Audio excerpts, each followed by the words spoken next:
Praise the lord. అందరికీ వందనాలు. ఈరోజు దేవుడు నీతో అంటున్నాడు, నేను నీకు తోడై ఉన్నాను, నీకు హాని చేయుటకు ఎవడు నీ మీదకి రాడు. నా కుమార్తె కుమారుడా, నేను నీకు తోడుగా ఉన్నాను, ఎవడు నీ మీదకి వస్తాడు, ఎందుకు భయపడుతున్నావు అంటున్నాడు. అపోస్తుల కార్యములు 18వ అధ్యాయం 10వ వచనంలో దేవుడి మాట అంటున్నాడు నీతోటి. మరి ఈరోజు నువ్వు భయపడుతున్న భయానికి, లేకపోతే నువ్వు ఆలోచిస్తున్న ఆలోచనలకి ఈరోజు ఈ మాట ఎంతగానో ధైర్యాన్ని ఇస్తుంది కదా.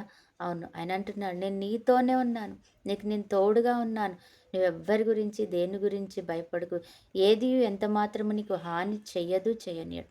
ఆయన ఆజ్ఞ ఇయ్యగా, ఆయన ఆజ్ఞ ఇస్తే ఏదైనా కూడా తారుమారు చేయగలిగిన దేవుడు ఆయన.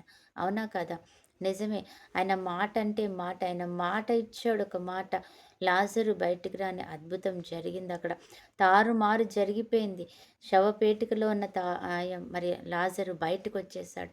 ఈరోజు దేవుడు నీతో అంటున్నాడు, ఆయన ఆజ్ఞ ఇయ్యగా, ఆయన కార్యం చేయగా దాన్ని తిప్పివేసేవాడు ఎవ్వడు కూడా ఈ లోకంలో లేవు. నిజమే. ఎర్ర సముద్రాన్ని ఆయన 2 పాయలుగా చేశాడు. అదే శత్రువు వచ్చినప్పుడు దానిని మూసివేశాడు. ఈరోజు నీతో అంటున్నాడు, నీవు ఏది మరి కోరుకుంటున్నావో, ఎలా అనుకుంటున్నావో ప్రతీదీ ఆయనకి తెలుసు. నువ్వేం ఆలోచిస్తున్నావో, దేని కొరకు ఆరాట పడుతున్నావో, దేని కొరకు భయపడుతున్నావో, దేని కొరకు సిద్ధపడుతున్నావో ప్రతీదీ చూచుచున్న దేవుడు ఆయన. ఇశ్రాయేలు ప్రజలను ఆయన చూశాడు. సముద్రం అడ్డుగా వచ్చిందని ఆయనకి తెలుసు.